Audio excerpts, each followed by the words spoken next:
बेशरम कहीं के है ना। अरे भाई सुनो मेरी बात, ये बीच में कोई 2-4 बच्चों को ज्यादा तकलीफ है ना तो तुम अभी भागोगे यहां से, ठीक है? बकवास करोगे ज्यादा, कौन करे बदमाशी? बैठ जाओ चुपचाप। बराबर निकम में कहां से आ गए पता नहीं। सब लोग नीचे बैठ जाओ, जो पाइप पे बैठा नीचे बैठो आप। पाइप पर नीचे बैठो। और ये जो बीच में है ना, ये ज्यादा जोश में दिखाओ, तुम्हारा जोश कितना मेरा देखा हुआ, ठीक है ना? तुम्हारी इन हरकतों की वजह से तो मोदी टीओडी लाया तुम्हारे खिलाफ, ऐसे ही घूमते रहो तुम, ठीक है ना? अरे कोई नहीं करेगा तुम्हारे लिए आंदोलन, बैठे रहना ऐसे ही। कौन अपनी जिंदगी खराब करेगा तुम लोगों के लिए? कौन से तुम पूरी सीटें ला दो? पिछली बार 3 आई थी, जिसकी सैंडल चप्पल उठाने के लिए लोग तरसते थे, उस वसुंधरा से लड़ा और उसको राजस्थान से फुर कर दिया, भगा दिया राजस्थान। उसके बेटे को जोधपुर की धरती पे चैलेंज देकर हराया और उसका जादूगरी गहलोत की खत्म कर दी। इनके पीछे तो ईडी को लगा दिया। मुझे लग रहा है कि ईडी ने 4-6 महीना पीछा किया, ये माँ बेटे बेटी और दामाद को लेके परमानेंट इटली शिफ्ट हो जाएंगे, भाग जाएंगे दिल्ली से, इतने परेशानी के अंदर। ये सारे भाग के इटली चले जाएंगे, तब नारे किसके लगाओगे ये तो बता दो। कांग्रेस के नारे लगाने के लिए आदमी नहीं मिलेगा। भाइयों, मैं मीडिया के भाइयों से भी अपील करूंगा कि मीडिया लोकतंत्र का चौथा स्तंभ है। अभी राज्यसभा के चुनाव थे, ऐसी ऐसी पार्टियों के नाम रोज लिख के फोटो छापते थे मीडिया वाले, जैसे कोई उनके पीछे बहुत बड़ा जनाधार हो। थोड़ा हमारे 3 विधायक है, तीसरी बड़ी पार्टी है, 5 प्रधान है और 1 चेयरमैन है, एक लाइन भी नहीं छापते थे। ये लिखते थे बीजेपी, नीचे लिखते थे आरएलपी। आप कितना ही कुछ लिख लो, कोई फर्क नहीं पड़ने वाला। अब तो सोशल मीडिया का जमाना है। हाँ, केजरीवाल को मीडिया ने मुख्यमंत्री बनाया, वो मना करता नहीं बनाया तो वो केजरीवाल वाली खींच मेरे ऊपर तो मत निकालो यार। मैं तो इतना प्रयास कर रहा हूं, लड़ रहा हूं। अगर हनुमान बेनीवाल नहीं हो तो इस राजस्थान में कोई लड़ाका नहीं।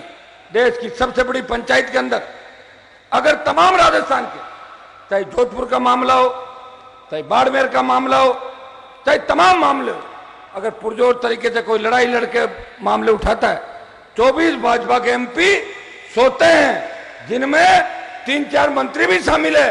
एक एमपी है सांसद आरएलपी का, जो हर मुद्दे पे सरकार को घेरता है। पेट्रोल डीजल की कीमतें बढ़ जाए, पेट्रोल डीजल 105 चला गया 2014 के अंदर। अंतर्राष्ट्रीय बाजार में क्रूड ऑयल प्रति बैरल जो भाव था, उससे 8 साल बाद प्रति बैरल क्रूड ऑयल का भाव घट गया। उसके बावजूद जो डीजल पेट्रोल 60-65 रुपए में बिकता था, वो डीजल पेट्रोल आज 100 पार चला गया। दुर्भाग्य देखिए, ये तो बीजेपी का कारनामा है। लेकिन कांग्रेस क्या कर रही है? हरियाणा, दिल्ली और पंजाब के अंदर डीजल सस्ता है, पेट्रोल सस्ता है। हमारी राजस्थान सरकार को भी चाहिए कि खाली दिल्ली पे आरोप लगाने से काम नहीं चलेगा। गहलोत साहब, आप भी कुछ करिए, क्योंकि आपके जो 2 कार्यकाल थे, 98 से 3 और 8 से 13, 8 से 13 में विधायक था, इतने कमजोर नहीं थे। इस कार्यकाल के अंदर एक चोरों की फौज, बेईमानों की फौज ने आपको घेर लिया और सरकार बनाने के और सरकार को बचाने के लिए आप आंख बंद करके धृतराष्ट्र बन गए। अपने बेटे को राजनीति में स्थापित करने के लिए आप हर उस व्यक्ति का फायदा कर देता हो जो आके आपको कह दे कि मैं वैभव को जिता दूंगा। कोई काम कर रहे थे वैभव के नाम से। जब लोकसभा का चुनाव था, तब आपने देखा होगा, मैं गठबंधन से सांसद था और मुझे गठबंधन की आवश्यकता इसलिए पड़ी कि जिन लोगों से मेरा राजनीतिक झगड़ा नागौर के अंदर चल रहा था, 14 में निर्दलीय चुनाव लड़ा, 2.25 लाख के लगभग वोट नागौर में आए और कांग्रेस हार गई। भाइयों, 4 लाख के लगभग वोट आ जाते, आरएलपी से लड़ता, लेकिन जीत नहीं होती। मुझे जीत के हिंदुस्तान की सबसे बड़ी पंचायत के अंदर जाना था। मैंने नौजवानों को पूछा कि गठबंधन किसके साथ करें। बच्चों की तरफ से आवाज आई कि गठबंधन मोदी के साथ करो, और गठबंधन किया मोदी के साथ। तब मैंने उनको वचन दिया था बीजेपी पार्टी को कि नागौर तो जीतेंगे ही जीतेंगे, लेकिन आपकी 25 की 25 मिशन 25 राजस्थान में पूरा करेंगे, कांग्रेस को हरा के घर बिठा देंगे और मुख्यमंत्री के बेटे को भी जोधपुर के अंदर हराएंगे। भाइयों, जाट और विश्नोई समाज दो के ही वोट जोधपुर में 4.5-5 लाख के करीब है। ये दोनों समाज अगर उस समय कांग्रेस के साथ लग जाते तो कांग्रेस की जीत निश्चित थी, लेकिन नौजवानों ने मेरे पे भरोसा किया। मेरे समाज के 50 विधायक, पूरे देश के मंत्री वो गांव-गांव गली-गली घूम रहे थे अशोक गहलोत के बेटे को जिताने के लिए, और अकेला हनुमान बेनीवाल भारतीय जनता पार्टी को जिताने के लिए 3 रैली करके गया। वैभव गहलोत लाखों वोटों से हार गया। ये भाजपा की जीत नहीं थी, ये कोई मोदी की हवा नहीं थी, ये कोई भाजपा की जीत नहीं थी। ये राष्ट्रीय लोकतांत्रिक पार्टी के जवानों और किसानों ने वेंटिलेटर पर पड़ी हुई भारतीय जनता पार्टी को वेंटिलेटर से बाहर निकाल दिया था, वेंटिलेटर में ऑक्सीजन फ्लो तेज किया था। यही हाल बाड़मेर के अंदर हुआ। लेकिन दुर्भाग्य इस बात का है, यही बीकानेर के अंदर, यही सीकर के अंदर, यही राजसमंद के अंदर, यही जयपुर के अंदर। लेकिन दुर्भाग्य देखिए, हम जब वहां गए जीत के दिल्ली, एनडीए की मीटिंग होती थी और मोदी जी एनडीए की मीटिंग में ऐसे भाषण देते थे, आप हमारा परिवार हो। हमें भी लगता था, नए गए थे कि क्या पता परिवार ही मान रहे हो। फिर नजदीक से इन लोगों को देखा, वहां तो किसान की और जवान की कोई इज्जत नहीं बीजेपी पार्टी के आसपास ही। और भाइयों, जब किसानों का बिल आए तब उन लोगों ने मुझे यह भी कहा था कि आप सत्ता को ठोकर मार के सड़क पे क्यों जा रहे हो। मैंने कहा, मोदी जी आपने मुझे एमएलए एमपी नहीं बनाया, मेरे पिताजी तो 77 में विधायक थे, बीजेपी तो 80 में बनी थी, आप खुद 77 में कहां थे इसका भी पता कर लो आप सारा। हनुमान बेनीवाल खुद के दम पे राजस्थान के अंदर इन जवानों के जोश हुंकार जज्बे से और किसान कौम के आशीर्वाद से पैदा हुआ है, ऐसे राजनीति के अंदर पैदा नहीं हुआ। और कॉलेज यूनिवर्सिटी से लेके अभी तक जो मेरा संघर्ष है उस पर एक बड़ी किताब लिखी जा सकती है। बड़े बड़े नेताओं से लड़ा, वसुंधरा जिसकी सैंडल चप्पल उठाने के लिए लोग तरसते थे, उस वसुंधरा से लड़ा और उसको राजस्थान से फुर कर दिया, भगा दिया राजस्थान से। जो गहलोत अपने आप को जादूगर कहता है, उसके बेटे को जोधपुर की धरती पे चैलेंज देकर हराया और उसका जादूगरी गहलोत की खत्म कर दी। फिर नंबर आया मोदी का, तब लोगों ने कहा, अब हनुमान जी आप क्या करोगे। भाइयों, मोदी को छोड़ के, सत्ता का सुख छोड़ के, हनुमान अपने भाइयों को न्याय दिलाने के लिए देश के हाईवे पे 70 दिन तक बैठा रहा और इस कौम को न्याय दिला के दम लिया, किसान को। मैं आपको विश्वास दिलाता हूं, टूर ऑफ ड्यूटी, ड्यूटी पे टूर, पर्यटन बना दिया सेना को, ठेके पे दे दी सेना को, संविदा पे दे दी सेना को, रोजगार मिले नहीं। मोदी जी के भाषण होते थे बड़े बड़े, देखो भाषण में तो मोदी जी का मुकाबला नहीं, ये तो तय है कि भाषण इतना अच्छा देते हैं, इतना मजेदार देते हैं कि एक बार उनके भाषण में कोई उलझ जाएगा ना, तो उसको यूं लगेगा जैसे भाषण में ही सब कुछ मिल गया हो, खो जाता आदमी। अच्छी बात कहते हैं। 2 करोड़ रोजगार हर साल देंगे, तो 8 साल में कितना रोजगार होता, 16 करोड़, 16 लाख नौकरियां मिलेगी क्या देश के अंदर, बताओ मुझे। नरेगा के अंदर जरूर हिंदुस्तान में जो नरेगा के अंदर जाते थे गांव में, वो संख्या 2 गुणी 3 गुणी हो गई जब से भारतीय जनता पार्टी सत्ता के अंदर आई है। कुछ लोगों को फायदा पहुंचाए, सही बात है, कुछ औद्योगिक घरानों को, कुछ व्यापारी वर्ग के लोगों को प्रधानमंत्री ने व्यक्तिगत फायदा पहुंचाया। जो बीजेपी को बड़ी फंडिंग करते हैं, बीजेपी को बड़ा फंड देते हैं। मैंने भारतीय जनता पार्टी के सांसदों की औकात देखी दिल्ली के अंदर। प्रधानमंत्री जब मीटिंग लेते हैं, बीजेपी के सांसदों को सीधा सीधा कड़ा संदेश देते हैं कि कोई भी एमपी ट्रांसफर पोस्टिंग या काम लेके मेरे पास नहीं आएगा। आप देखिए इस तरह डांटते हैं जैसे टीचर दूसरी तीसरी स्कूल के अपने बच्चे को डांट लगाता है। और जैसे ही लोकसभा हो अपने अपने इलाके के अंदर जाओ, कहीं मौत होगी तो बैठने चले जाओ, कहीं शादी में चले जाओ। तुम्हारा क्या काम है दिल्ली के अंदर? जब व्हिप जारी होगा या मैं मैसेज करूं तो 24 घंटे के अंदर उठ के आ जाना, भीड़ मत करो दिल्ली के अंदर। आप बताइए, जिस तरह की तानाशाही इस भारतीय जनता पार्टी की सरकार के अंदर है, जिस तरह लोकतंत्र को खत्म करने का प्रयास किया, सांसदों का बजट खत्म कर दिया।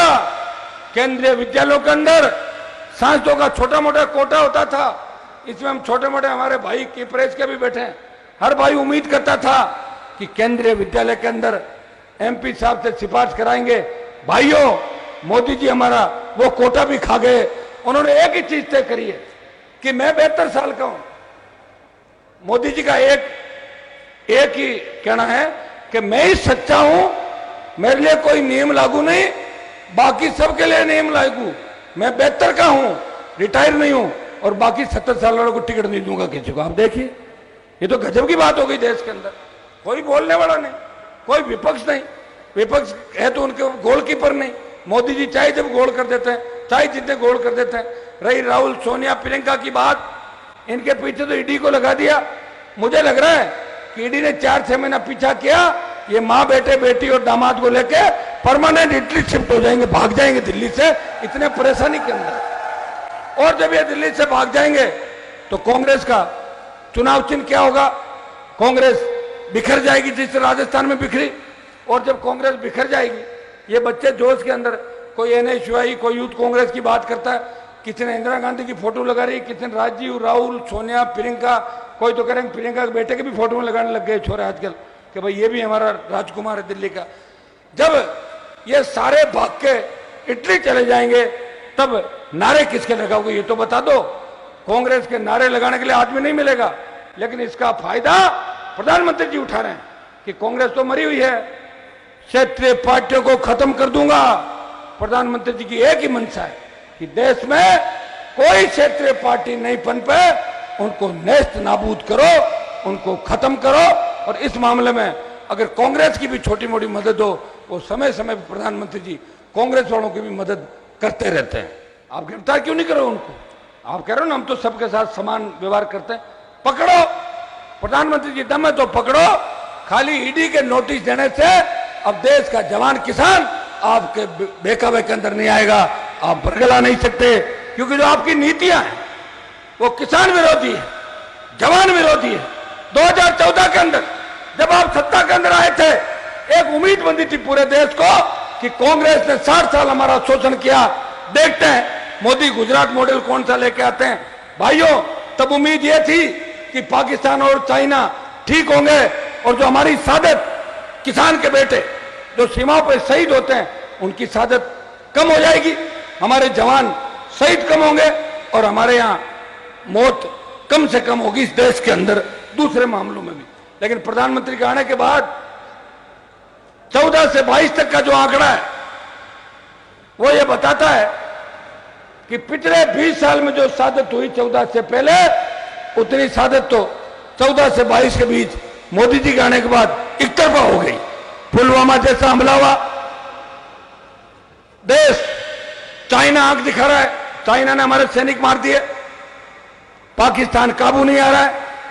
मैं तो धन्यवाद देता हूं यूक्रेन जैसे देश को कि अपनी इज्जत आबरू बचाने के लिए एक छोटा सा देश था, रूस से टकरा गया और रूस को पानी पिला दिया। रूस ने कहा था 10 दिन में ये कर देंगे वो कर देंगे, भाग खड़े वहां से। और अभी भी यूक्रेन लड़ाई लड़ रहा है। रशिया यूक्रेन का झगड़ा क्या है? जिस तरह हमारे पाक अधिकृत कश्मीर पे पाकिस्तान ने कब्जा कर रखा है, वो हिंदुस्तान का हिस्सा है, उसी तरह रशिया के भूभाग पर रशिया का जो कब्जा था वो यूक्रेन के कब्जे में। रशिया अपना कब्जा छुड़ाने के लिए यूक्रेन पे हमला करता है, लेकिन हमारी औकात देखो देश की, हम तो हमारी खुद की जमीन छुड़ाने के लिए कोई हमला नहीं करते। कारगिल कारगिल कारगिल, आपको कारगिल की पूरी कहानी पता है क्या क्या थी? कारगिल के अंदर यह सही है कि हमारे जवानों ने कारगिल के अंदर कबीलाइयों को पाकिस्तानियों को मार गिराया था, लेकिन हमारा कितने सैनिक शहीद हुआ आप इस बात का अंदाजा लगा सकते हो? कितने माओं ने लाल खो दिए, कितनी बहनों के, कितने बहनों के भाई चले गए दुनिया छोड़ के, कितनी हमारी वीरांगनाएं जो आज भी कारगिल के अंदर शहीद होने के जो उनको पैकेज मिलता है उसके दर दर की ठोकरें खा रही। भाइयों, कारगिल के अंदर जो फिदाइन, कारगिल के अंदर जो आतंकवादी घुसे थे, वो कोई 1 घंटे में थोड़ी घुसे थे, वो 3-4 साल से कारगिल के अंदर धीरे धीरे आगे बढ़ रहे थे। तब सरकार किसकी थी? अटल बिहारी वाजपेयी प्रधानमंत्री थे। अगर समय रहते इंटेलिजेंस ब्यूरो को सक्रिय कर देते और घुसपैठ का पता लगा लेते तो कारगिल के अंदर हमें इतने शहीद, हमें लालों को नहीं खोना पड़ता, इतने किसान के बेटे शहीद नहीं होते। यह सही है कि कारगिल की लड़ाई के बाद मोदी जी ने शहीद परिवारों को पैसा बोल दिया, यह सही है। अपनी भूल छिपाने के लिए, अपनी झूठ छिपाने के लिए कि मैं फेल हो गया, आपका अटल बिहारी वाजपेयी, और फेल हो गया तो मैं कैसे पास हूं इस मामले में, तो इतना बड़ा पैकेज दे दो कि बॉडी आती थी। अरे बॉडी तो हर किसी की आती थी, हर देश में आती थी, पहले नहीं आती थी। पहले इंडिया के पास था क्या?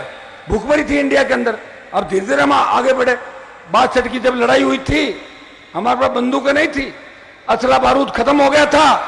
जवाहरलाल नेहरू की भूल की वजह से हजारों लोगों को, एक 10 चाइनीज को, एक इंडियन ने अपने हाथों से गर्दन मरोड़ के मार दिया था। हथियार खत्म हो गए थे इंडिया के पास, इसलिए चाइना ने हजारों एकड़ जमीन हमारी दबा ली। नहीं छुड़ा पा रहे हम लोग। झूठी झूठी वाई वाई करने से क्या मतलब? कांग्रेस फैल रही और भारतीय जनता पार्टी फैल रही। हां, अगर पास रहा तो इंदिरा गांधी रही। मेरी झूठ बोलने की आदत नहीं, मैं नहीं कह रहा हूं राहुल गांधी पास हुआ। इंदिरा गांधी पास रही, जिसने पाकिस्तान के 2 टुकड़े कर दिया और बांग्लादेश को अलग कर दिया। वो होती है लड़ाई। हमने क्या कर दिया? कह रहे कि हमने वहां जाके सैनिक मार गिराए। किसने देखा? देखा क्या? वो तो खुद ही चला लो कुछ भी बैठ के। मुझे तो लग रहा है खुद ही चला लेते हैं और सारा मीडिया इनके साथ है। कौन सी सारी चीजें आने दे रहे हैं? मोदी के खिलाफ आप बोल भी दो ना। हम तो कई बार देखते हैं जो टॉप मामला हो और उसको उठा लो, लेकिन उसमें पीएम का अगर नाम आ गया तो हमारा तो नाम ही कट जाता है कि मामला उठा भी था क्या। लोग सब देखते रहे हमारे वाला का क्या हुआ, बोला आप पढ़ा तो आएगा नहीं, अगली बार दे देंगे। यह हालात इस देश के अंदर अगर ईडी उनकी बेइज्जती करके चली जाए, इससे बड़ा अपमान देश के अंदर किसी का नहीं हो सकता। भाइयों, चैनल हमारी भी खबरें नहीं चलाते, अखबार खबर नहीं छापते, इसका मतलब ये थोड़ा ही है कि हम अखबार और चैनलों के खिलाफ हो जाएं या कोई गलत रास्ता अख्तियार कर लें। अपने आप छापेंगे, सही बात छापनी पड़ेगी, सही बात दिखानी पड़ेगी। लेकिन प्रधानमंत्री जी अब जो चल रहे हैं वो ठीक दिशा नहीं है। आप अभी का ताजा उदाहरण देख लो, गहलोत साहब कैसे नारे लगाते दिल्ली में, वो वीडियो बनवाया, ईडी मेरे से पूछताछ करो, मैं चलूंगा। मैं देखा था आपने कि मुझे गिरफ्तार कर लो, अशोक जी कह रहे थे, ताकि राहुल की नजर पड़ जाए भाई गहलोत साहब मेरे लिए बहुत ज्यादा लड़ रहे थे। नेता की एक बीमारी होती है, नेता आसपास जो आदमी होता है उसको लड़ता हुआ देखता तो उसको मानता भाई यही मेरा आदमी, मुझे इसी को आगे लड़ना। और इस मामले में गहलोत जी से ज्यादा होशियार कोई नहीं है। इन्होंने धीरे धीरे जो भी किसान नेता थे उनको ठिकाने लगा दिया और नाम ही पता नहीं चला कहां ऐसे आए थे, कहां गए। अध्याय खत्म, इतिहास खत्म। और उस कांग्रेस पार्टी में आगे बढ़ते हुए तीसरी बार मुख्यमंत्री बने। और जैसे ही गहलोत के भाई के घर पे रेड हुई ईडी की, सीबीआई की, रातों रात मुख्यमंत्री दिल्ली छोड़ के जयपुर आ गए, जयपुर से जोधपुर आए, कुछ समय के लिए यार वापिस चले गए और बोले देखो मोदी क्या कर रहा है। अरे गहलोत साहब, मैं आपसे पूछना चाहता हूं, मोदी तो दुरुपयोग कर ही रहा है, लेकिन कांग्रेस ने कौन सा भला किया देश का? कांग्रेस भी दुरुपयोग करती थी, सीबीआई का दुरुपयोग करती थी, ईडी का करती थी। और गहलोत जी, हम आपके सामने खड़े हैं, दर्जनों मुकदमे कांग्रेस की सरकार ने हमारे ऊपर लगाए, झूठे, और चालान भी किए। और वसुंधरा तो मुकदमे लगाने का रिकॉर्ड तोड़ दिया। तो जिसका मौका आता है वो जरूर चौका मारता है। मुझे मीडिया वाला कहते हैं आप किधर चौका मारोगे, मैं उनसे कहना चाहता हूं, मैं कोई राज के अंदर नहीं आया, मेरी पार्टी राज में नहीं आई। हां, अगर सरकार के अंदर राष्ट्रीय लोकतांत्रिक पार्टी आती है तो निश्चित रूप से मैं चौका मारूंगा। किसान कर्ज माफी का, फ्री बिजली का, टोल मुक्त राजस्थान का, मजबूत लोकायुक्त का, हमारे स्थानीय जो उद्योग है, चाहे पेट्रोल डीजल बाड़मेर से लेके कोयला गैस से भिवाड़ी तक जितने भी कारखाने चल रहे हैं, भारतमाला गई, हमें भारतमाला के अंदर पंजाब को मुआवजा मिला 3 लाख 4 लाख 7 लाख रुपए बीघा, और भारतमाला में किसानों की सारी जमीनें चली गई। किसी किसान की अगर 25-30 बीघा जमीन है, उसके आधे हिस्से में तो भारतमाला गई, तो वो 2-4 बीघा बच भी जाएगी, उसके क्या काम की रहेगी मुझे बताओ। पूरी सड़क बीच में निकाल दी, और मुआवजा मिला 70,000 60,000 और 1 लाख रुपए बीघा। दिल्ली में हमने मामला उठाया कि भारतमाला के हमारे किसान हैं जो आंदोलित है, इनको मुआवजा दो, तो दिल्ली वाले बोले ये मुआवजा तो अशोक गहलोत देंगे। जब इनके मंत्रियों से बात करी, बोले तो दिल्ली देगा। अगर आपको हमारी यह वीडियो पसंद आई हो तो लाइक शेयर एंड सब्सक्राइब जरूर करें और बेल आइकन को दबाना ना भूलें, ताकि आपको आपके इलाके और प्रदेश की खबरें सबसे पहले मिलें।